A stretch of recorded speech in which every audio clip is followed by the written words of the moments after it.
bien que participen, son solo datos específicos. Acá el Hospital Perrando, lo que hace 2 o 3 años era casi la patología estaba muy desierta, no había muchos médicos que se hacían cargo de la patología.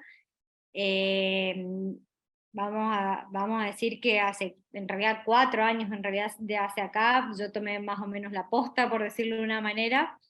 El Hospital Perrando es el único hospital de referencia de la provincia. Es un hospital que abarca, el hospital central, digamos, es el hospital de derivación de toda la provincia, provincias aledañas y hasta Paraguay. Tenemos muchos pacientes que incluyen, digamos, desde Paraguay que vienen a atenderse con nosotros. Y es el hospital que de derivación de toda la provincia, de la parte neurológica. Solo neurología se atiende en este hospital. Así que somos muy poquitos, somos actualmente 4 médicos neurólogos recibidos, tenemos una residencia, así que imagínense la gran cantidad de pacientes para los pocos médicos que somos, y para la patología esta específica yo soy la única, así que es muy poca la cantidad que hay médicos para atender a toda la gran demanda que hay. Para entrar nomás en tema, como ya todos saben, digamos, para decir nomás lo que es la esclerosis múltiple, creo que todos lo saben, digamos, lo que están, para decir que es una enfermedad inflamatoria, autoinmune, como sabemos que es del sistema nervioso central, que es la desmielinización, o que produce es una degeneración axonal, y neurodegeneración es una de las principales discapacidades no traumáticas del adulto joven, y como ya saben, generalmente es adultos jóvenes, y más frecuente en mujeres con 2 a 3 a 1 de hombres, ¿no? Es una de las enfermedades poco frecuentes, y una cosa que es para mí muy importante, que en Argentina no hay datos estadísticos reales, digamos. Hay una estadística que es como más o menos se estima, acá hay entre 17 a 19 mil pacientes en la Argentina, y lo mismo se pasa en el Chaco, no hay una estadística real. La población actual del Chaco es 1.200.000 personas. En el hospital también, todo es estadístico y al azar, se atienden 40 pacientes. Tengo actualmente, hasta el día de la fecha, anotados reales 40 pacientes atendidos. De 2 años hacia acá es esta estadística que la estoy empezando a hacer realmente, digamos. La idea es esa, empezar con datos reales y estadísticos, pero actualmente tengo 40 pacientes atendidos, digamos, en este momento, con tratamientos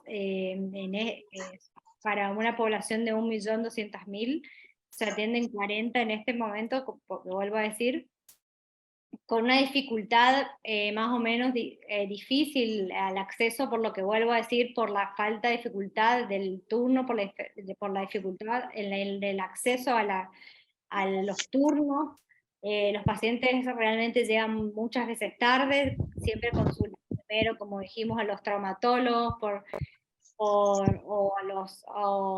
consultan a los médicos de cabecera, y siempre llegan los pacientes generalmente tarde, 2, 3 años tarde, o llegan con una segunda opinión, o llegan después de haber visto los médicos clínicos, o generalmente los pacientes llegan tarde a nuestra consulta, y eso es una falla grande en el sistema, y es una cuestión en la que estamos, digamos, con ganas de que se cambie, digamos. Que los pacientes llegan tarde a nuestra mano, y es lo que vemos generalmente. Por suerte, en el último año es algo que está cambiando, y es una cosa que pasa gracias a EMA, porque muchos entran a la página de EMA y ven como referencia el hospital, ven como referencia que está mi nombre, o muchas veces consultan y de EMA los derivan hacia nosotros. Eso la verdad que desde el último año hacia atrás está cambiando un montón, y eso es gracias a esto, a los talleres virtuales, a los cosas, los pacientes se informan más y están llegando un poquito, se está viendo mucha más afluencia de pacientes, están llegando un poco antes, y todo esto creo que es gracias a este tipo de charlas, ¿sí?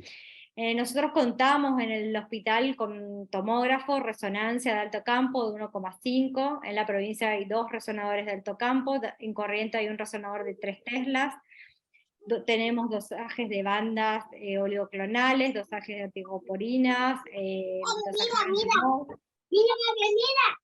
todos, que está desmuteada, todos para realizar métodos diagnósticos de que se pueden realizar en la provincia, porque muchas veces hay muchos médicos que todavía siguen diciendo acá en el Chaco no se realiza diagnósticos y derivan los pacientes hacia Buenos Aires. Tenemos laboratorios para realizar complejos, dosajes de vitaminas, serologías completas, todo se puede realizarlo acá en la provincia, tomografía de coherencia óptica, todo hay para hacer en la provincia. El diagnóstico completo para la patología se lo puede realizar. Lo que sí no hay, y hay de muy difícil acceso, que casi no podemos realizar test neurocognitivos, no hay gente especializada en la patología para realizar la parte neurocognitiva, muy poco. Rehabilitación neurológica específica de la patología también falta bastante por hacer.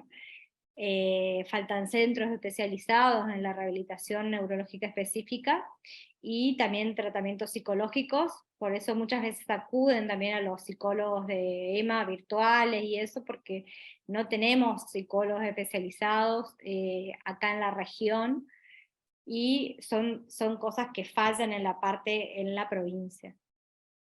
Si quieren preguntar, pregunten, párenme, me preguntan lo que necesiten, ¿eh?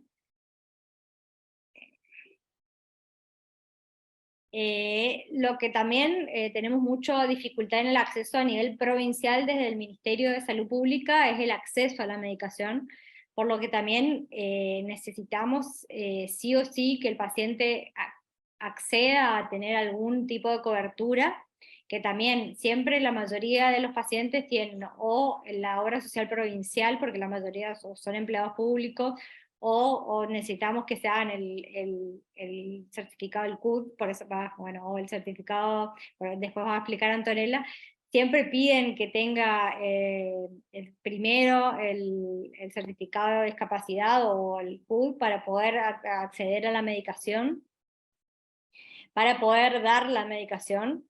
El ministerio de acá de la provincia recién podemos conseguir a los 6 meses una medicación específica, es súper complicado acceder a todo tipo de las medicaciones. Igual manera tratamos de verlo de la vuelta, que el paciente lo haga, se afilie por un padre, por alguna manera, o tratamos de ver que se haga mediante la discapacidad, que llegue a profe, a algún. Igual, la verdad que un paciente que entra sin obra social tarda en acceder a un tratamiento por lo menos 6 meses como mínimo, tiene una demora, cosa que también es mucho tiempo, porque ya sabemos que acá el tiempo es cerebro y ahí los pacientes pierden mucho tiempo. Sí tenemos tratamiento para los brotes, que lo realizamos con metilprednisolona, tenemos acceso en el hospital, y sí realizamos todo tipo de medicación, todo tipo de tratamientos, realizamos infusiones endovenosas con todos los tipos de tratamiento, hicimos tratamiento con natalizumab, ocrelizumab, alemtuzumab, todos los tipos de infusiones los realizamos en el hospital, o lo realizamos en hospital de día, en internación, estamos capacitados, estamos aprobados, digamos, para realizarlos. En el 2022, quiero aclarar que se creó la ley del Programa Provincial de Esclerosis Múltiple, que fue una ley que se creó, que fue por una unanimidad que se aprobó en la Cámara de Diputados, el Plan Provincial de Esclerosis Múltiple, que fue una ley que se aprobó, que justamente la idea era esto, crear un plan provincial, que la idea justamente era centralizar todo en el hospital para tener una estadística en el cual el paciente llegue rápidamente a un buen diagnóstico, porque también hay muchos pacientes que están o mal diagnosticados o llegan tarde, o hay muchos pacientes que no llegan a un diagnóstico correcto. Entonces la idea es que sea un buen diagnóstico, rápido diagnóstico y un acceso rápido a la medicación. Esa es la idea del plan. Todavía la ley no se instauró, digamos, se aprobó la ley, pero todavía no se llevó a cabo. Eso tarda, lleva un tiempo, como toda la burocracia en este país. Así que todavía estamos esperando. Pero bueno, por lo menos se aprobó. Vamos a ver cuándo se hace. Y para que sepan, digamos que todos los días miércoles se atiende enfermedades desmielinizantes en el servicio, se pueden pedir turnos a través del correo que es neurologiaperrando@gmail.com o en el mismo servicio con la secretaria, y las infusiones se realizan en los centros de día, en el servicio de hematología, bueno, eso se pauta con los médicos o con la secretaria, o por internación según sea la droga que se necesite realizar. O bueno, eso se habla con los pacientes, digamos. Pero bueno, más que nada era para ver la realidad actual del servicio y lo que tenemos. Hay muchos que vi ya que son pacientes míos que están conectados, no sé si quieren preguntar algo más, o si hay alguien que no es paciente mío y quiere preguntar igual, que pregunte. Si no, le vamos a dejar lugar al doctor Ricardo Alonso, que es es médico neurólogo, jefe del Centro de Esclerosis Múltiple del Hospital Ramos Mejía y es coordinador del Servicio de Neurología del Sanatorio Güemes, que va a hablar un poco que nos va a explicar, que vamos a hablar un poco, vamos a charlar en realidad de las novedades sobre tratamientos, sobre las novedades actuales que tenemos sobre la esclerosis.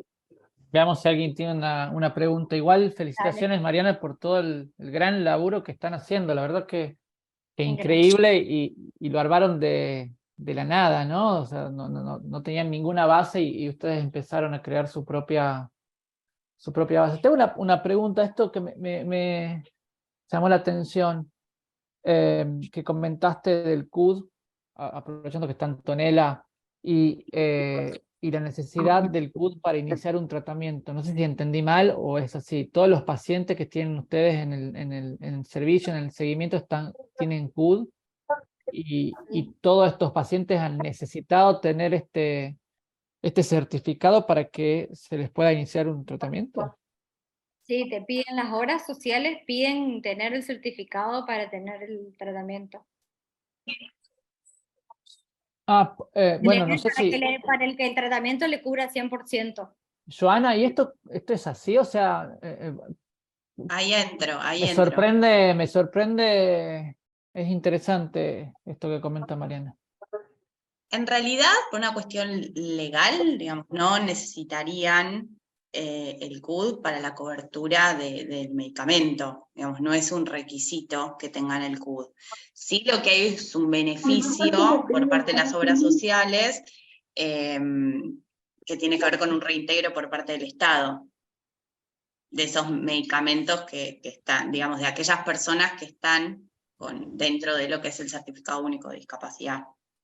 Pero no debería ser un requisito. O sea, un paciente sin CUD, porque no sé Antonella, ¿cuánto tiempo tarda en tener un paciente del CUD en Chaco? Bien. En Chaco, bueno, el paciente presenta, digamos, su documentación en IPRODICH, en este caso, en cualquiera de las juntas evaluadoras, y los turnos más o menos se dan entre 3 semanas a un mes, excepto que sea algún caso de urgencia. La medicación por ahí se considera un caso de urgencia, en el que se intenta dar el turno más cercano, y lo que pasa es que, como decía Joana, el CUD no es un trámite para nada obligatorio, es voluntario. Pero por ley las obras sociales deben cubrir el 100% de la medicación, lo cual no pasaría si no tendrían el CUD, digamos. Ya depende de cada obra social, si cubre el 60, el 50, si lo pone como alta complejidad o no. Claro. En realidad, en esclerosis Porque múltiple nosotros, es cobertura al claro, 100%. si querés les cuento, Joana, nuestra experiencia acá bueno, nosotros vemos pacientes de Capital Federal. Bueno, como le decía Mariana, yo trabajo en Capital Federal. No soy de Capital Federal, por eso van a notar que mi tonada no va de la mano por donde vivo, pero trabajo en Capital Federal o en Ciudad de Buenos Aires. Vemos pacientes en su gran mayoría de provincia de Buenos Aires y Ciudad de Buenos Aires, y muchos pacientes que vienen de otras provincias, tanto del sur, del norte, del centro, etc. Acá en Buenos Aires, para acceder al certificado de discapacidad, como pueden entender, acá hay muchísimos más habitantes, que está concentrado casi el 40% de la población, no hay un solo ente, está descentralizado en cada municipio. De hecho, en Ciudad de Buenos Aires hay diferentes oficinas descentralizadas que otorgan o que el paciente inicie este trámite. Entonces, esto tarda y no sé cuánto, no lo tengo en la cabeza, pero varias semanas. Con lo cual nosotros no es algo que lo tenemos en la cabeza como para iniciar un tratamiento. Es algo que el paciente lo tendría como un beneficio extra, pero de ninguna manera lo tomamos como un requisito sine qua non para poder a partir de eso pedirle un tratamiento. Puede ir de la mano y de hecho, no quiero adelantar ahora todo lo que tenés, Antonella, para decir, y de hecho hay algunos pacientes, y quizás estoy pensando ahora un poquito, la mitad o mucho más de la mitad que no cumplen los requisitos que pide, por ejemplo, Ciudad de Buenos Aires para otorgar el certificado. Entonces los pacientes directamente, hasta en muchos casos, no iniciamos rápidamente la solicitud del certificado. Claro, acá por suerte no piden, o sea, no tenemos, con el IPRODICH nosotros dentro de todo manejamos bastante rápido, digamos, no piden un ESS alto, solo con el diagnóstico ya dentro de todo lo otorgan, y yo, o sea, al paciente le indico la medicación y ya ya le doy la historia clínica para que vayan a hacer, es como está dentro, digamos, está la historia clínica. Claro. Para que ya lo hagan, porque la obra social, que es el 80%, que es la del Estado, lo pide. Que claro. Es la mayoría de los pacientes, la obra social de la provincia, digamos, lo pide. Claro. Pero bueno, está aceitado todo como para que... No digo que está aceitado todo como para que le den rápido el CUD, ¿no? Para que le otorguen rápido el CUD, así que bueno. Sí, acá dentro de todo bastante rápido. Claro. Sí, más que nada por lo que mencionaba Mariana, nosotros más que nada hacemos énfasis en lo que determinamos urgencias, que tiene que ver con una medicación. Y como decía ella, la obra social provincial acá lo exige, y es más que nada por una cuestión muy burocrática. Nosotros preferimos ayudar a la persona lo antes posible con el trámite. Si certifica como una discapacidad, porque también eso, lo que vos decías, Ricardo, tiene mucho que ver con eso. Hay personas que están en un estadio inicial en el que por ahí pueden no certificar. Yo creo que acá por ahí pasa mucho lo que decía Mariana antes, que la persona llega tarde al diagnóstico, entonces ya presenta secuelas a la hora de que nosotros lo evaluemos, ¿sí? Muy pocas personas están en un estadio inicial de la enfermedad, entonces ya cuando llegan a nuestra evaluación para el certificado de discapacidad, ya presentan, digamos, diversas secuelas de la enfermedad y certifican. Claro, claro. Ahí está Laura Lambruschini, que es abogada del equipo de EMA, que ahí, porque estaba mandando un mensajito, decía, no sé, Lau, si querés aclarar algo como para todos. Sí, a ver, hola, ¿cómo están a todos? Bueno, gracias a Mariana, Antonella y a Ricardo. Solo como para aportar esto de que entiendo que en la provincia del Chaco está funcionando ya de esta manera. Hay una ley nacional, que ahí yo la mandé por el chat, que es la 26689, que es una ley de enfermedades poco frecuentes, que la esclerosis múltiple, la neuromielitis óptica, están en ese listado de enfermedades poco frecuentes, y lo importante que establece esta ley es la cobertura integral de todas las prestaciones que necesitan las personas con una enfermedad poco frecuente. Y no habla de certificado de discapacidad. Entonces, si en algún caso, ya sea en provincia de Chaco o en otra provincia, no se otorga el certificado de discapacidad o la persona no tiene voluntad de sacarlo, pueden pelear la medicación o lo que sea a través de esta ley que tiene la obligatoriedad de la obra social de cubrir el tratamiento o cualquier otra prestación, una rehabilitación, anteojos, bueno, cualquier cuestión que está relacionada con la enfermedad. Nosotros acá en Capital y en Buenos Aires nos manejamos un montón con esta ley, porque justamente, primero que es poco conocida, igual que las enfermedades, entonces es como que se sorprenden las obras sociales cuando lo planteamos, pero después terminan realmente accediendo porque es una ley nacional y está plenamente vigente, así que a veces también quizás invocándola en la obra social misma puede llegar a resultar. Claro. Sí, a nosotros nos sirve como herramienta, por supuesto, porque como vos decías, el certificado es un trámite voluntario, si la persona no lo quiere hacer está en todo su derecho, y muchas veces tiene que hacerlo por la medicación más que nada, digamos. Claro. Y bueno, y también puede no ocurrir distintas circunstancias por las cuales no lo pueda tramitar, y tiene una ley que lo ampara. Nosotros tenemos un área legal también en eProdigy, en la que las personas, digamos, pueden acercarse para tener asesoramiento en estos casos, que son los que más ocurren, lamentablemente, digamos, que no cubre la medicación, la obra social, por ejemplo. Entonces ahí se interviene desde el área legal. Claro. Claro, sí, nosotros siempre lo que comentamos con las chicas del área social, que son las que se encargan un poco de asesorar sobre certificado de discapacidad, es que el CUD es un facilitador realmente para un montón de cosas. Sirve también, como mencionaba Mariana, para tener la posibilidad de afiliarse a una obra social como hijo o padre con discapacidad. Sirve para un montón de cosas, pero no es obligatorio para la medicación o para otra prestación. Está bueno, digamos, que las personas vayan sabiendo esto y lo puedan trasladar a las obras sociales, si es que no lo saben. Sí, no, aparte las obras sociales se agarran muchas veces eso para dilatar el tema de proveer la medicación, digamos. Siempre mientras más tiempo y puedan dilatar la entrega de la medicación, mejor para las obras sociales, o sea, entonces siempre, mientras más papeles, más burocracia, los pacientes se cansan, entonces Claro. siempre es Es un mejor. trámite más sacar el certificado de discapacidad, aunque quizás en Chaco la Junta no sea tan estricta, es un trámite más, hay que hacer papeles, hay que llevarlos, hay que ir a la Junta, o sea, no está bueno que sea como obligatorio. Claro. Bueno, interesante. Antes de seguir con la parte legal y de CUT, si querés, Mariana, podemos tocar 2 o 3 puntos relacionados con novedades. Hay muchas novedades.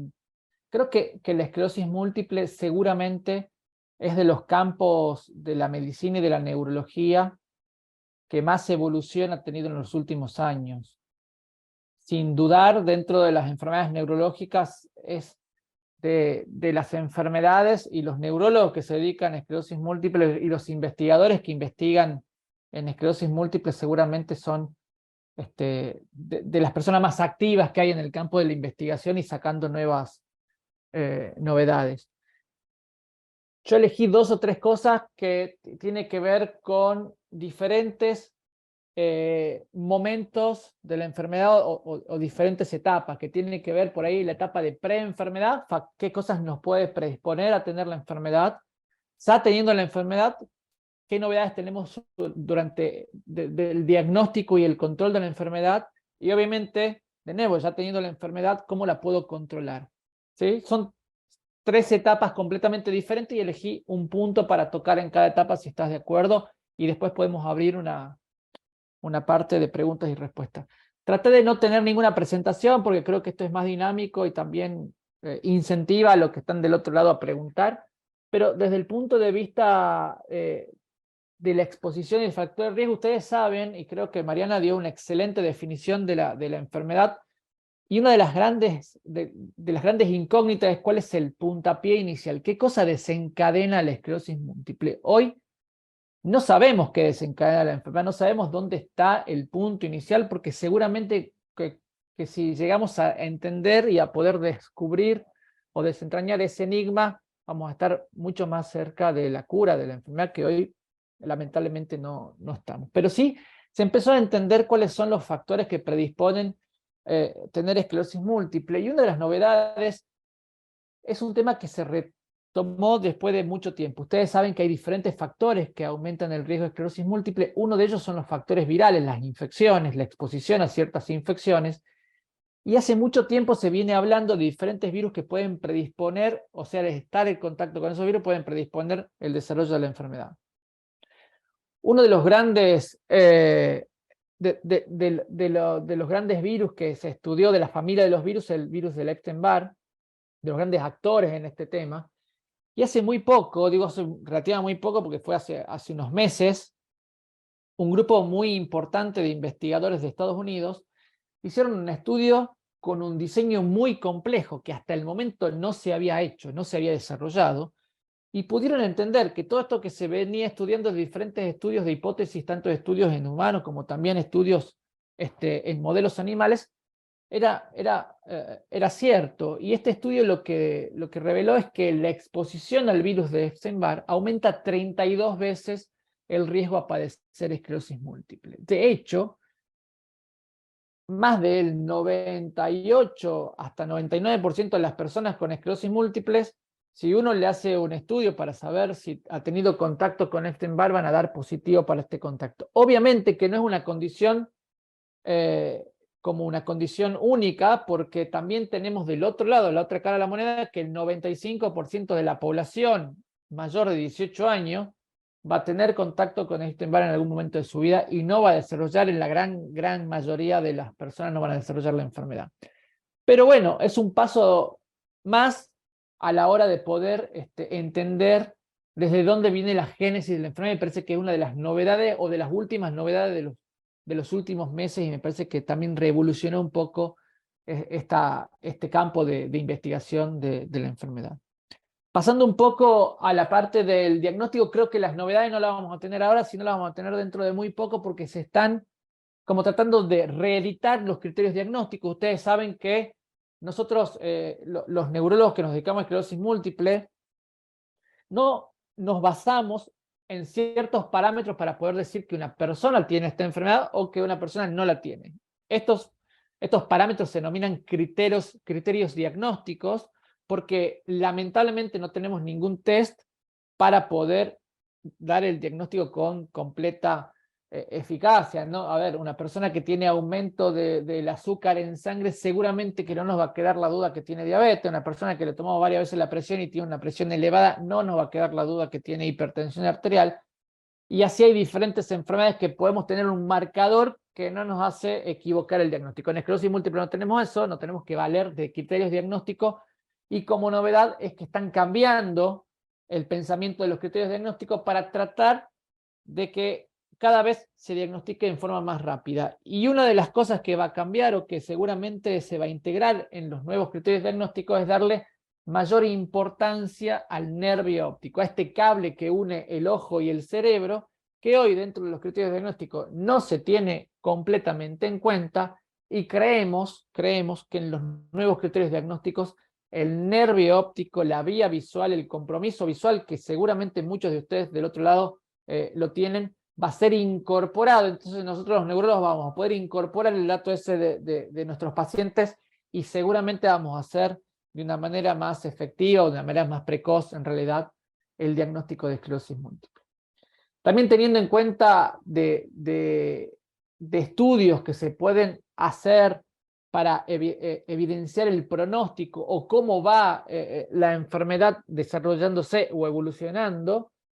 Y si bien esto no es nuevo, existe un término muy interesante que se llaman biomarcadores. Biomarcadores son marcadores biológicos que nos indican algo. En este caso, los marcadores biológicos que se están investigando con más fuerza son aquellos marcadores biológicos que me dan la información del pronóstico. ¿Para qué sirve el pronóstico? Para saber a qué paciente tengo que mirarlo con muchísimo más atención, tengo que poner una lupa o tengo que aumentar los cuidados sobre ese paciente, porque seguramente hay algún estudio que me está diciendo que ese paciente va a tener peor pronóstico. Hoy no tenemos grandes marcadores biológicos que lo estemos utilizando en Argentina, por ejemplo, para poder predecir el pronóstico.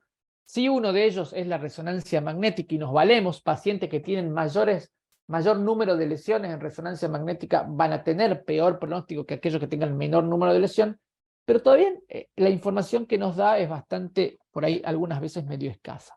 Entonces se está estudiando diferentes marcadores biológicos que antes se tenían que hacer punciones lumbares, se tenía que sacar un poco de líquido y mandar a analizar el líquido, y hoy se sabe que esos mismos marcadores se los puede estudiar en sangre. Uno de los tantos marcadores que más prometen empezar a utilizarse en forma masiva en todo el mundo son unos marcadores que nos da la información de la integridad de las neuronas. Cómo nuestras neuronas están íntegras o no están íntegras, esos marcadores se llaman neurofilamentos, y hay diferentes estudios que muestran que los pacientes que tienen aumentados estos marcadores, que se llaman, de nuevo, neurofilamentos, que nos dan una información específica de la integral de las neuronas, aquellos pacientes que tienen aumentados estos marcadores pueden tener peor pronóstico. Es más, pacientes que vienen con niveles normales de estos neurofilamentos y tienen un aumento de estos neurofilamentos estando en una etapa de tratamiento, o sea, estando bajo tratamiento, nos pueden dar la pauta de que son pacientes que pueden de alguna forma fallar en un futuro ese tratamiento, o sea que ese tratamiento no tendría la respuesta que quisiéramos que tenga. Entonces de esta forma podríamos anticiparnos. ¿Para qué esperar que un tratamiento falle si con este marcador podríamos anticiparnos? Y por último, ya para abrir un poquito la ronda de preguntas, vamos a los tratamientos. Es muy Perdón, interesante. Sí. antes, una pregunta que te harían los pacientes, si es necesario realizar punción lumbar a todos los pacientes. ¿Ustedes lo Bueno, hacen a todos los pacientes? es una pregunta súper interesante que no solamente nos hacen, Mariana, los pacientes, seguramente te lo han hecho colegas y lo hacen alumnos de medicina cuando están estudiando neurología y le estamos dando la materia esclerosis múltiple. La punción lumbar es un método que nos ayuda a aumentar la certeza del diagnóstico, nos ayuda a estar un poquito más seguro de que el diagnóstico que yo estoy pensando de esclerosis múltiple sea esclerosis múltiple. No es una condición para el diagnóstico. De hecho, muchos de los pacientes que están hoy escuchando no han tenido contacto con una punción lumbar, nunca le han hecho punción lumbar, y hay otros que sí, y seguramente entre ellos cuando se conectan en una sala de espera o en algunas reuniones que hacen las asociaciones de pacientes pueden decir, pero ¿por qué a otro paciente le han hecho y a mí no? Y esto tiene que ver con algunas características. Hay ciertas características donde la punción lumbar nos ayuda al diagnóstico, como puede ser paciente con un único síntoma clínico, paciente con una única manifestación clínica. En muchos casos, la punción lumbar nos ayuda a hacer el diagnóstico, y en otros casos es para tratar de decir, bueno, no quiero errarle al diagnóstico. Yo estoy pensando que es esclerosis múltiple, pero también puede ser 2 o 3 enfermedades más. Entonces, con una punción lumbar por ahí, también me ayuda a no errarle el diagnóstico. Pero dándome pie también con lo que acabo de contar, hay estudios de punciones lumbares y de bandas oligoclonales, que es el estudio que se busca en la punción lumbar, donde se dosa otro tipo de proteína, que no es la habitual que dosamos en Argentina, que pueden también predecir pronóstico de la enfermedad. Dosando una proteína que es diferente a la que dosamos en Argentina, se lo hacen en muy pocos lugares del mundo, principalmente en España, hay centros donde lo hacen. Podemos también de alguna forma establecer pronóstico. Pacientes que tienen esta sustancia pueden tener mayor o peor pronóstico, y estamos hablando también de bandas oligoclonales, pero de otra proteína que no es la habitual que usamos en Argentina. Pero sí, es interesante la pregunta. No sé ustedes cómo se manejan con la punción lumbar. Sí, también, el mismo criterio que vos. Generalmente lo hacemos en la mayoría para ver pronósticos o para decidir si estamos seguros si es o no la enfermedad, pero sí, la mayoría de las veces la realizamos, sí. Sí, es así. Cuando vos tenés duda del diagnóstico, es importante hacer una punción lumbar. Un paciente que tiene una única manifestación clínica, que le llamamos síndrome clínico aislado o síndrome desminimizante aislado, en la gran mayoría de las veces hacemos punción lumbar para soportar más el diagnóstico de esclerosis múltiple, y son los casos donde principalmente utilizamos la punción lumbar. Lo que se hace es buscar unas proteínas en el líquido que se llaman inmunoglobulina G, a través de un estudio que se llama bandas o lo que se ve son las bandas oligoclonales. El estudio se llama isoelectroenfoque, y hay otras inmunoglobulinas que son las G, que son las M, que no están en Argentina disponibles, que son las que nos hablarían de pronóstico, pero bueno, no la tenemos hoy disponibles en Argentina, ¿no? No sé si hay alguna pregunta del otro lado. Solo quería comentarles que hay diferentes estudios que se están desarrollando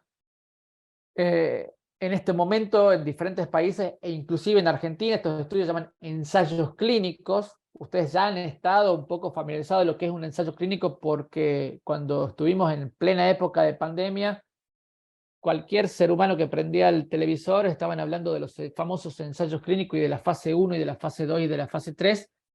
Y lo interesante dentro de las novedades de esclerosis múltiple es que los tratamientos que conocemos hoy, que están disponibles, no van a ser los tratamientos que van a estar disponibles dentro de un año, dentro de 2 y dentro de 3. Van a haber más tratamientos, y esto es lo interesante, que el mundo de la investigación en esclerosis múltiple es muy, muy activo, y hoy se están llevando a cabo en Argentina, y en el mundo diferentes ensayos clínicos buscando nuevas terapias que utilicen diferentes mecanismos para poder bloquear el mecanismo inflamatorio inmunológico de la enfermedad. Eso más o menos son las novedades que quería comentarle, y seguramente podemos tener ahora un espacio para alguna pregunta, Mariana, que vos quieras hacer, o Joana, o quien quiera sumarse a preguntas, y que no tiene que ser específicamente con lo que acabo de mencionar, ¿no?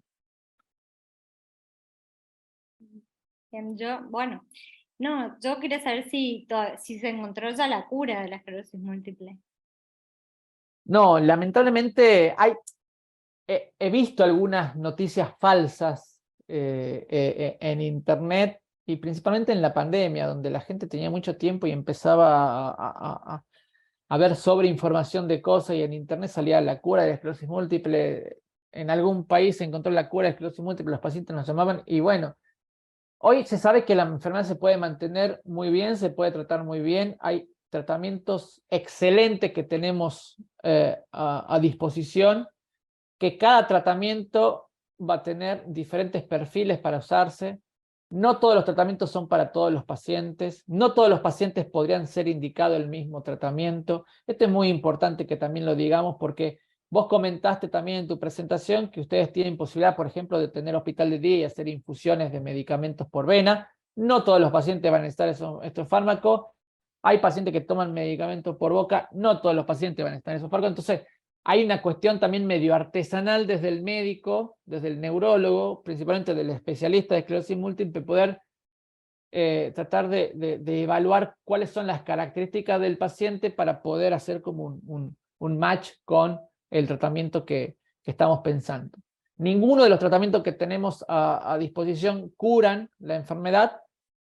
La gran mayoría de ellos tienen excelentes resultados para poder mantener a la enfermedad sin actividad, al paciente totalmente estable y libre de actividad y progresión de la enfermedad.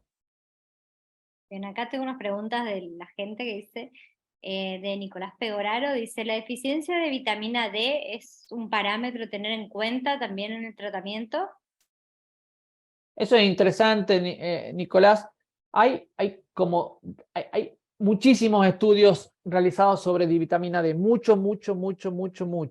No solamente sobre vitamina D, sino también sobre exposición a la luz solar, y también sobre algunos estudios que tienen que ver con la vía en la cual la vitamina D, la vía biológica, no quiero entrar en detalles muy complejos, en la cual la vitamina D actúa. Lo que sí se sabe es que los déficits de vitamina D y la baja exposición solar en una persona predispuesta genéticamente aumenta el riesgo en tener esclerosis múltiple. Ese es número uno. Tener esclerosis múltiple, alguien que no la padece puede tener más riesgo de padecerla. Y después, aquellos pacientes que ya tienen el diagnóstico confirmado, que su médico, su médica confirmó el diagnóstico, los niveles bajos de vitamina D pueden de alguna forma ser factores de riesgo de una peor evolución de la enfermedad. Con lo cual es interesante estar atento a la vitamina D, controlar los niveles de vitamina D y suplementar los niveles de vitamina D con las recomendaciones que el neurólogo, el endocrinólogo o el médico clínico las haga. Hay diferentes estudios que han tratado de demostrar entonces, bueno, si faltaba esta vitamina D, si yo doy grandes dosis de vitamina D, dosis masivas, dosis completamente enorme de vitamina D, yo podría entonces contrarrestar los efectos de la enfermedad. Y en realidad, esto que acá menciona también María Dolores del método Coimbra y de otros estudios y otros métodos, no hay evidencia, o sea, no hay evidencia que niveles o valores elevados de vitamina D, exposiciones elevadas a la vitamina D con grandes dosis de vitamina D sean eficaces, sean efectivas. Y también hay que tener en cuenta que los niveles muy elevados pueden llegar a ser niveles tóxicos de vitamina D, con lo cual el método Coimbra o algunos otros métodos que sugieren tratamientos con dosis súper agresivas de vitamina D, hoy no lo recomendamos. Bien. Otra pregunta que dice, bueno, cuando empiece el tratamiento, ¿frena los brotes? ¿En qué va a cambiar? Y Cintia, perdón, dice, va a empezar el de cada 6 meses, asumo que de 0 ocrelizumab. Bueno, Cintia, obviamente que es el anhelo del médico, de la médica que inicia el tratamiento y seguramente el tuyo es poder frenar la cascada inflamatoria de la enfermedad. ¿Cómo nos damos cuenta nosotros que se frena esa cascada inflamatoria? Y principalmente porque el paciente deja de tener nuevos brotes y no tiene actividad en la resonancia magnética. Todos los tratamientos, todos de los interferones que son inyectables hasta esta medicación ocrelizumab que se da por vena, han demostrado con diferentes cifras o valores de eficacia, han demostrado poder disminuir las chances, las probabilidades de que una persona tenga un brote en un futuro. Todos. Algunos tratamientos tienen mayor poder para poder evitar esas chances, esas probabilidades de que una persona tenga brote y otros tienen menos. Pero todos han demostrado. Ahora, no quiere decir que las chances futuras sean cero, ¿no? Eso también hay algo que hay que tenerlo en cuenta. Cualquier tratamiento puede tener una respuesta subóptima, o sea, puede en algún momento fracasar en este objetivo y es cuestión, obviamente, y por eso es importante ser persistente y adherente a la consulta médica. Pero sin duda, hoy tenemos pacientes que inician este tipo de tratamiento, como puede ser ocrelizumab, como cualquiera de los que hoy tenemos a disposición, y el paciente se mantiene libre de brote, libre de recaída y haciendo una vida completamente normal. Bien. Acá Susana pregunta si hubo algún adelanto para la progresiva secundaria, para progresiva secundaria, sí. Ya tenemos tratamientos aprobados para las formas progresivas. De hecho, hay muchos tratamientos que cuando estas formas progresivas tienen actividad de recaídas, se pueden dar más de uno. Hay un tratamiento que tiene una aprobación específica para la forma secundaria progresiva que se llama Siponimod. Y hay otros tratamientos que utilizamos mucho en las formas secundarias progresivas, aún sin tener estas etiquetas, que son principalmente los tratamientos que se llaman anti-CD20, como ocrelizumab, ofatumumab o rituximab. Ahora bien, lo interesante es que se están desarrollando diferentes estudios de investigación. Uno de los más importantes, de los tratamientos más importantes, o de la familia de los tratamientos más importantes, son los tratamientos que se llaman inhibidores de la tirosin quinasa de Bruton. Es un nombre rarísimo, largo, para un paciente que le decimos esto, es largo, o se llaman BTKI, que por ahí es más fácil de memorizarlo, que el mecanismo por el cual actúan estos tratamientos están pensados en que probablemente tengan beneficios importantes en personas con forma secundaria progresiva. Así que se está estudiando, Susana, hay ya tratamientos aprobados y hay tratamientos en fases de investigación en fase 3, que son ya la última fase, para lo cual se tendría que tener un poquito de tiempo, porque hay diferentes estudios que están probando estas BTKI y algunos están más avanzados que otros, pero probablemente ya tenemos algunos datos, no son datos que pueden ser utilizados para la aprobación de un tratamiento, pero ya tenemos algunos datos que vienen dando buenos resultados. Bueno, algo hablaste, pero alguna información sobre el método Coimbra, no sé si querés agregar algo más de eso. No, solo que yo creo que nos tenemos que basar en la evidencia científica, en los estudios que han demostrado con cierta rigurosidad científica que los tratamientos son efectivos, y hablo de todos los tratamientos que hoy están disponibles y que vos podés prescribir ahí en Chaco y que la obra social lo va a atender y va a contemplar.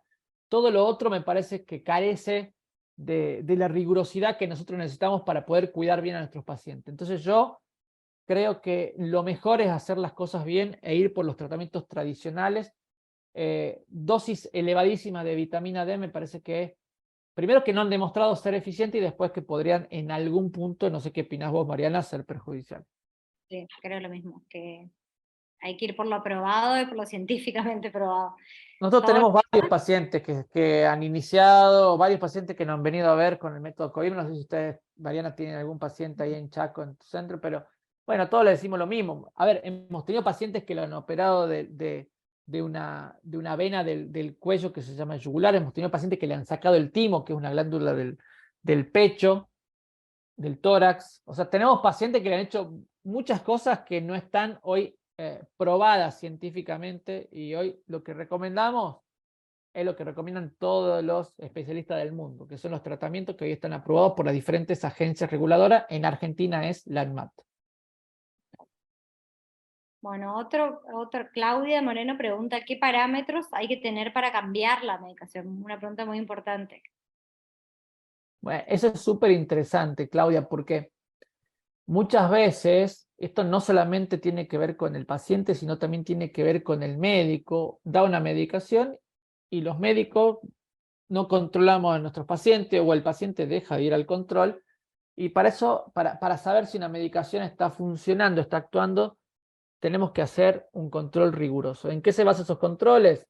En el examen físico que te hace el médico, en la camilla, cuando te revisa con el martillo, con el diapasón, te hace levantar las manos, los brazos, caminar, etcétera, para ver el nivel de discapacidad o cómo es el estado físico del paciente, que a eso lo llevamos a un puntaje, porque está eso bajo una escala que se llama RSS. Si vemos que este puntaje va aumentando, esta escala va aumentando, o sea, el médico se da cuenta que el examen físico del paciente ha ido cambiando, puede ser uno de los parámetros que me está indicando que la medicación no está teniendo la función que tendría que tener. Si tenemos más lesiones en la resonancia magnética, por eso tenemos que hacer resonancias magnéticas en el seguimiento, que en la gran mayoría de los pacientes lo vamos a pedir en forma anual. Si tenemos aumento de las lesiones en resonancia magnética, eso es otro parámetro, y obviamente la aparición de un brote sería otro parámetro. Esos son los parámetros habituales que tenemos hoy en Argentina en un consultorio. Obviamente, como yo comentaba hace unos minutos, existen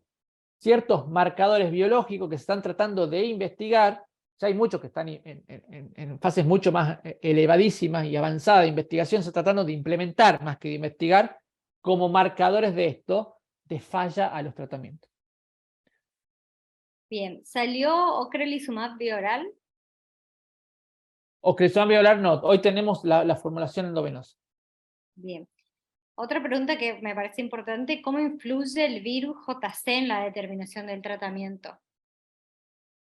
Bueno, es súper interesante también esta pregunta, Nicolás. Sabemos que hay muchísimos tratamientos para esclerosis múltiple. Uno de esos tratamientos se llama natalizumab, que es una medicación que se da por vena con una frecuencia una vez al mes, y hace muy poquito salió la formulación subcutánea, o sea que tenemos dos formas de dar la misma medicación, pero esa medicación requiere un estudio que no lo requiere ningún otro tratamiento, que es dosar si la persona ha tenido contacto con un virus, que este virus tiene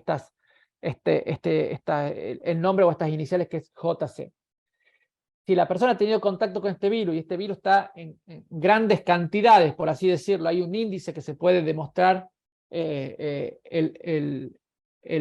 la cantidad de virus en sangre. Si este virus está expresado de manera importante en la persona, no sería buena indicación natalizumab y podríamos iniciar otro tratamiento. También es importante que una persona puede tenerlo negativo y en el seguimiento, de acá 1 año, 2, 5, 10, lo que sea, empezar a hacerse positivo y aumentar los niveles, y que estos niveles lleguen a ser elevados. En ese caso, si está esta paciente o este paciente con natalizumab, podría ser una indicación de modificación del tratamiento, o el médico tendría que discutirlo con el paciente cuál va a ser el seguimiento que haríamos con este paciente. O sea que el JC nos sirve muchísimo a la hora de plantearnos el tratamiento con natalizumab, ¿no? Que si es muy elevado, por ahí decimos, mejor no damos natalizumab, vamos a dar otro tratamiento, o si damos natalizumab, tiene que tener ciertos controles rigurosos de esa persona. Bien. Creo que no hay más preguntas, nadie Ok. más. Vamos a dar paso entonces a Antonella. Genial. Que bueno, es Antonella Lorenzo, que es la coordinadora de las juntas evaluadoras de IPRODICH, así nos desburra un poco con el tema de CUD a todos. Bueno, ¿qué tal?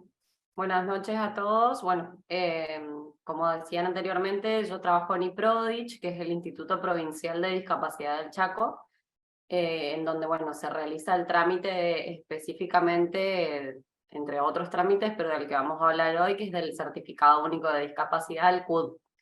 Como decía anteriormente, el CUD no es un trámite obligatorio, es un trámite voluntario. Es un trámite totalmente gratuito y es un documento público que tiene validez nacional, ¿sí? Es decir, tiene validez en todo el territorio nacional y sirve para certificar discapacidad en toda la Argentina, ¿sí? Es un trámite que está vigente desde 2010, que bueno, se va actualizando, se van actualizando sus normativas. En este momento también se está actualizando las normativas y la forma de actualización del certificado. Este certificado actualmente tiene un vencimiento, ¿sí? Este vencimiento va a depender de la edad de la persona, de la enfermedad que tenga, de la patología, digamos, tiene de las prestaciones también, porque cuando hablamos de prestaciones hablamos de si la persona va a necesitar hacer algún tipo de rehabilitación, si va a necesitar concurrir, ir a algún centro de día, ¿sí? Todo eso también va a depender de la duración del certificado de discapacidad, pero por el momento es un trámite que tiene un vencimiento, que no es permanente, y esto se basa en que creemos que la condición de salud de todas las personas va cambiando continuamente, ¿sí? A pesar de que tengamos o no alguna patología crónica, esa patología se puede agravar, se pueden sumar otro tipo de diagnósticos, entonces por eso también es importante la renovación del certificado, donde también se actualizan datos, también se brinda nueva información a la persona, porque también cuando la persona se acerca a hacer el trámite del certificado se le explica cuáles son los beneficios que tiene. Muchas veces se van firmando nuevos convenios con algunos organismos para ir garantizando, digamos, más derechos y más beneficios para las personas con discapacidad. Entonces, esa también es la importancia actualmente de la renovación. Hablando de beneficios, uno de los beneficios que mencionábamos anteriormente es que al obtener certificado, y si la persona tiene obra social, accede a un 100% de cobertura de la obra social, por ley, ¿sí? Tanto en lo que tenga que ver con tratamientos como en la medicación. La aclaración es si la persona tiene obra social. Si la persona no cuenta con obra social, lo tiene que tramitar, digamos, a través de salud pública, ¿sí? El certificado en sí no brinda una obra social. Lo que se sugiere muchas veces es que la persona realice el trámite de la pensión, si es que no tiene obra social, porque con la pensión no contributiva por incapacidad laboral, se le otorga la obra social incluir salud o exprofe. Con esa obra social también puede realizar sus tratamientos, digamos, y su rehabilitación.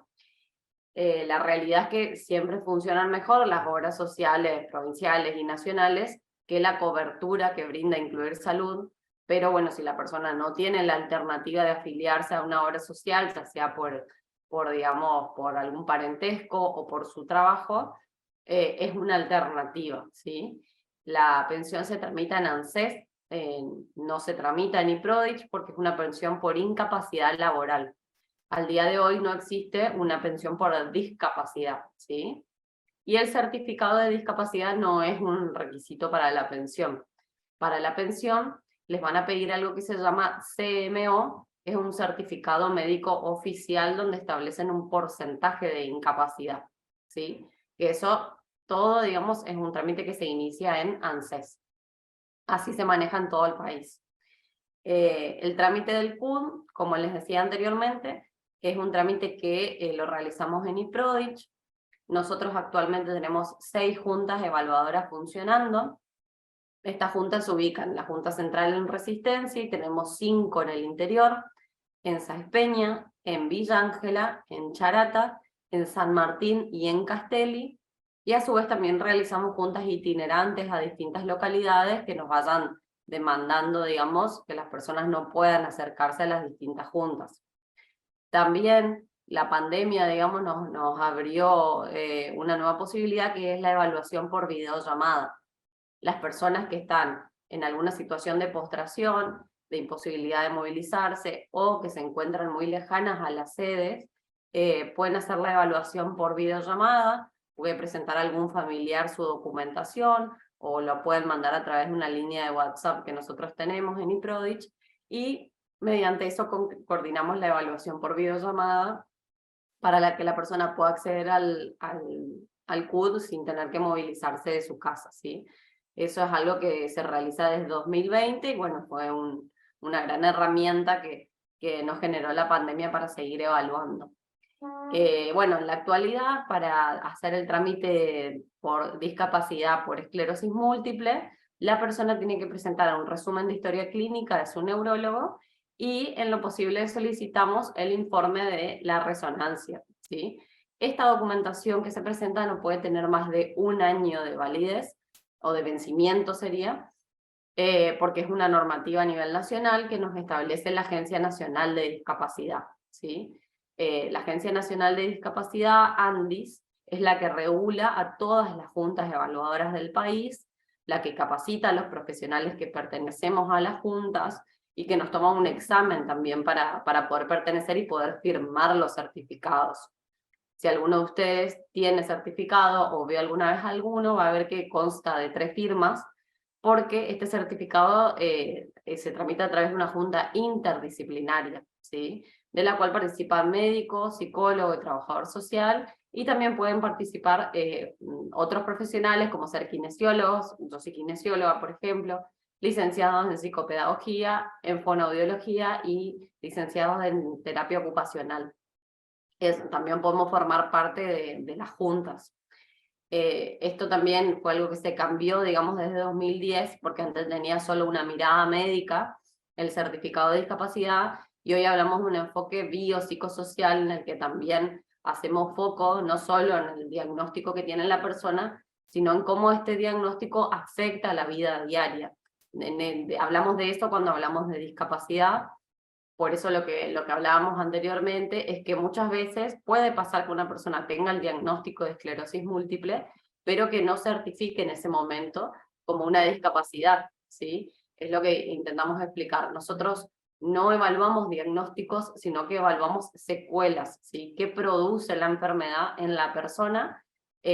Al día de hoy, digamos, no hay una sola enfermedad en todo el país que obliga a otorgar el certificado por el hecho de tenerla, que es la fibrosis quística, que eso fue por una ley nacional, de la cual tampoco estamos de acuerdo porque, como les explicaba antes, no todos reaccionamos de la misma manera, ni en nuestro cuerpo, a las distintas patologías, a los distintos diagnósticos. Por eso la evaluación es personal, por eso se hace una entrevista con la persona, y por eso no todos van a tener el certificado de discapacidad, porque también lamentablemente hablamos de discapacidad y no de prevención, ¿sí? Ahí es donde se pueden confundir algunos conceptos porque la persona por ahí nos puede decir, bueno, pero yo necesito el certificado para iniciar mi tratamiento y que la enfermedad no avance, y tiene toda la razón, pero bueno, en ese caso entraría lo que nos nombraba la doctora antes, la Ley Nacional de Esclerosis Múltiple, en la cual podrían luchar para que le otorguen su medicación sin obtener el certificado de discapacidad, ¿sí? Así que bueno, Sí, más o menos... agrego algo ahí. Sí. También digamos, el gestionar el certificado de discapacidad tiene un impacto emocional, ¿no? De repente, como psicóloga, me parece que el título, el nombre, ¿no? Esto de discapacidad, tiene un impacto muy grande y no debería ser un requisito para poder acceder a todo lo que implique una mejor calidad de vida luego del diagnóstico, ¿no? Entonces, creo que es un poco en esa línea. Tengo una pregunta.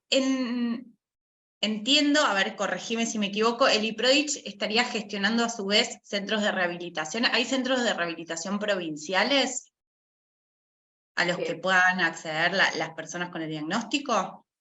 Públicos, no. Hay centros de rehabilitación privados, digamos, públicos, o sea, ya sería el hospital, pero no que dependan del instituto. O sea, del instituto no depende ningún centro de rehabilitación. El instituto sí categoriza a distintos centros, ¿sí? Es, digamos, como un paso más, como una auditoría que realiza, que es lo que se llama junta de prestadores, pero no, al día de hoy no existe, digamos, un centro de rehabilitación específico público, ¿sí? Algunas provincias lo tienen, nosotros en la actualidad no lo tenemos. No, en el hospital tenemos un un área de rehabilitación, pero es rehabilitación general, o sea, es para todo el hospital, para todo, digamos, no es específico para neurorehabilitación, y obviamente está colapsado, lleno de pacientes para todo tipo, y no es específico neurorehabilitación, cosa que como siempre, para conseguir turno es muchísimo y es mucha gente, y no están solo enfocados a neurorehabilitación, cosa que sería importante. Y en el programa provincial que se aprobó, ¿está, digamos, el ítem de rehabilitación? Bien, o sea, hay que lograr que se reglamente esa ley lo antes posible. Exactamente, sí. Ok, digo para digamos, todos los que están escuchando que son de Chaco, hay que empujar por ese lado, vamos a presentar cartas, vamos a hacer lío, para que logremos tener eso y que todos puedan acceder a rehabilitación y que no sea desde un centro privado. No sé, Ricky, creo que vos coincidís conmigo y María también, en esto de que no es solo la medicación, sino que 100%. es el combo, ¿no? Es poder tener rehabilitación y poder tener la medicación. Y algo interesante que por ahí me olvidé de mencionar cuando preguntaban de la forma secundaria progresiva, algunas veces en las formas progresivas, la rehabilitación es la principal terapéutica, más allá de la medicación, tiene hasta más peso, digamos, en la recuperación o en evitar complicaciones por algunas secuelas como la espasticidad, etc. Y es como que el abordaje de un paciente con esclerosis múltiple también tiene un concepto dinámico. No siempre el paciente va a necesitar lo mismo. En algún momento necesitará urólogo y en otro momento no. Y en algún momento necesitará esto y en otro momento no. Pero cuanto mayor probablemente la discapacidad de un paciente, por ahí se van invirtiendo las necesidades. Y hay en ciertos casos donde la rehabilitación es la principal herramienta. Y algo que también hay que tener en cuenta, que no solamente los pacientes con altos grados de DCS o los pacientes discapacitados con muchas secuelas necesitan rehabilitación. Esto es también un concepto completamente erróneo, porque la rehabilitación tiene diferentes objetivos y se implementa también de formas diferentes de acuerdo a las características del paciente. Igualmente creo que es una falla grande de la provincia acá, son especialistas en rehabilitación neurológica específica. No hay ni públicos ni privados, digamos, como que falta muchos especialistas específicos. Sí. Bien, vamos a tenerlo presente. Antonella, aprovecho para preguntarte si alguno tiene que gestionar el CUD, ¿cómo hacen para pedir el turno para la Junta? Bien. Mira, generalmente si la persona no tiene los requisitos, primero se acerca a IPRODICH, ¿sí? Nosotros estamos en Monteagudo 1640, esa es la dirección de la sede central, y si no, igual en nuestras redes y página oficial ustedes entran a IPRODICH, les aparecen todos los números y todas las direcciones.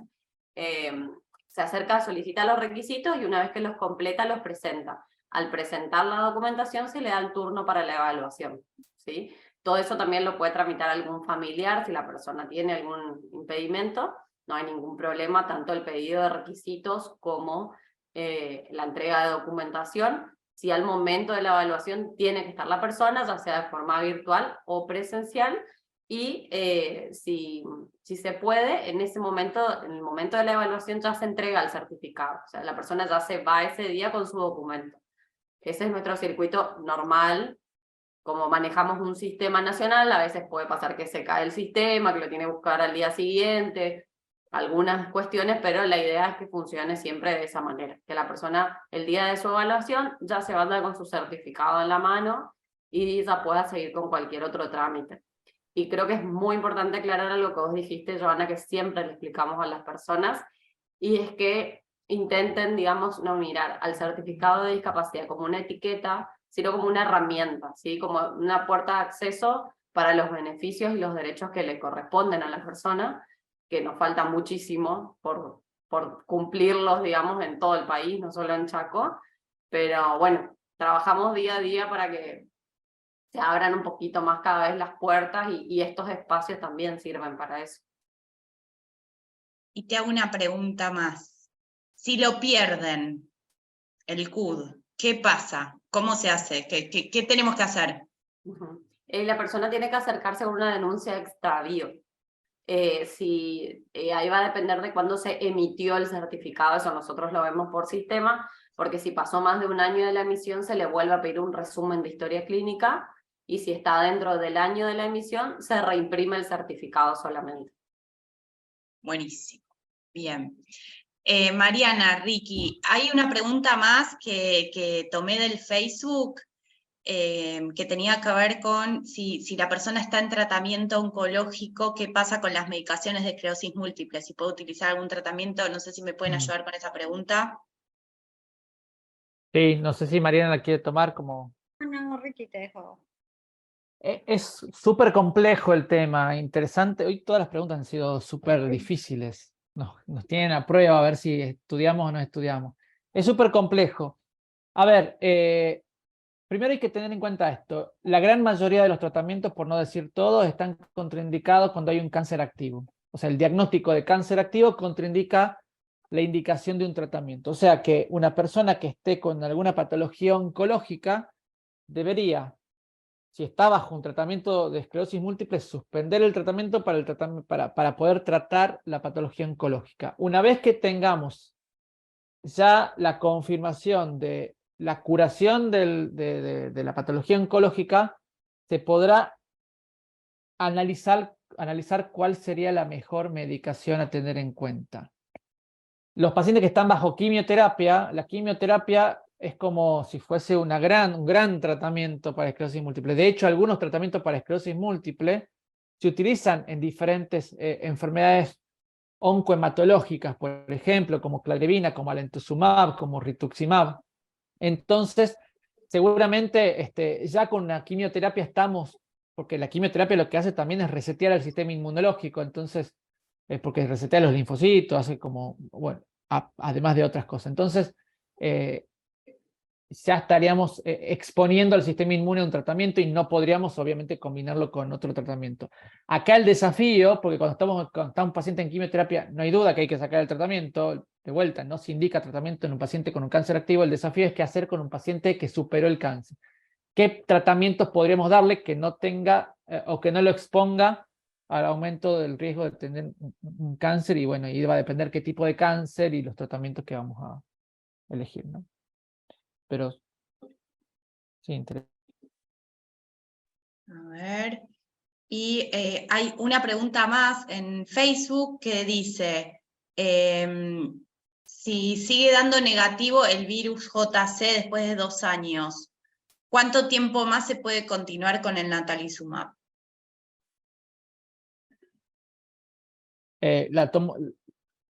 Mariana, ¿la tomo yo?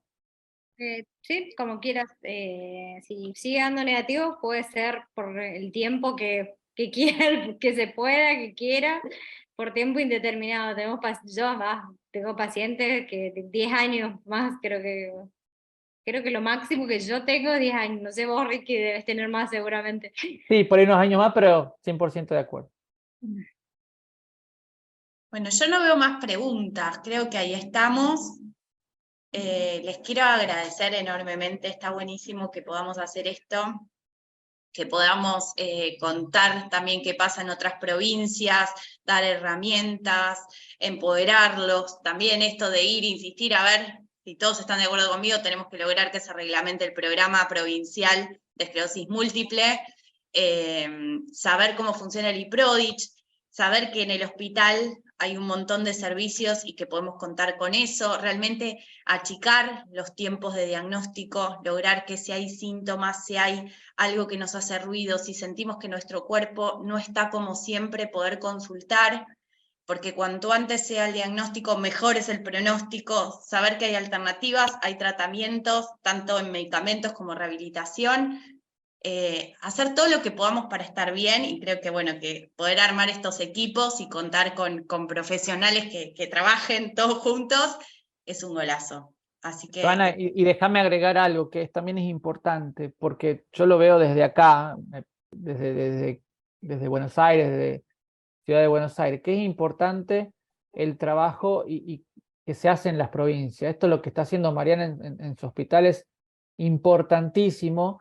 Y algo que tienen que también tener en cuenta muchos pacientes, que no hace falta venir a Capital Federal, a Ciudad de Buenos Aires, a centros que quedan a más de 1000 kilómetros de distancia para poder llegar a un diagnóstico o llegar a un tratamiento, porque también ahí están perdiendo un poco de tiempo. Se pueden acortar los tiempos de diagnóstico y de tratamiento si confían en los neurólogos de sus ciudades, de sus provincias, y principalmente en aquellos que se dedican a la enfermedad, como es el caso, en este caso en Chaco, de Mariana. O sea, confiar en gente que tiene la misma preparación que cualquier neurólogo que está en un centro grande y que uno podría decir que es experto en el tema en Buenos Aires o en otra ciudad grande. Me parece que es interesante eso de aprovechar los recursos, principalmente humanos, que lo hay, no solamente en Chaco con Mariana, sino tenemos conocimiento de que todas las provincias hay algún experto en esclerosis múltiple. Me parece que los pacientes están súper bien atendidos en su provincia y no tienen que recorrer grandes distancias y grandes kilómetros para venir a Buenos Aires.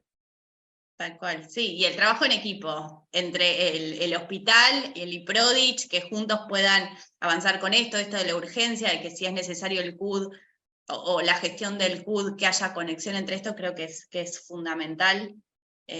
Así que nada, felicitaciones. 100%. Sí, yo Y también gracias. quiero agradecer a Ricardo, sobre todo por la predisposición y por tenernos siempre en cuenta, y a Joana, bueno, y a Emma, porque la verdad que muchas veces, como dice, el interior está o relegado, o muchas veces sí, la gente siempre o antes creía que los médicos de Buenos Aires sabían mucho más, y siempre querían consultar a Buenos Aires, o siempre las respuestas las daban en Buenos Aires. Entonces también no confiaban en nosotros, o mismo los mismos médicos auditores a veces te piden no querer opinión con médicos expertos en Buenos Aires. Nos lleva un trabajo de ir a Buenos Aires, mandan los pacientes a hacer segundas opiniones, entonces por ahí nos entorpecen los trabajos a nosotros.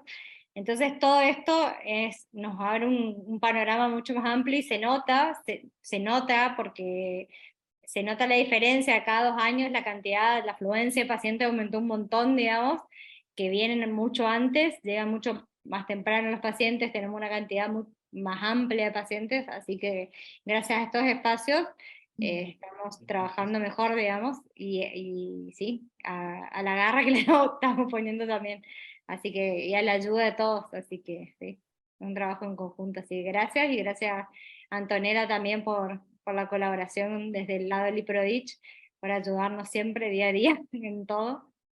Así que nada, gracias. Gracias a ustedes por la convocatoria también. Bueno, muchas gracias a todos los que estuvieron ahí escuchándonos. Hay mucha gente conectada desde Facebook, así que beso grande a todos y bueno, ya nos veremos en una próxima.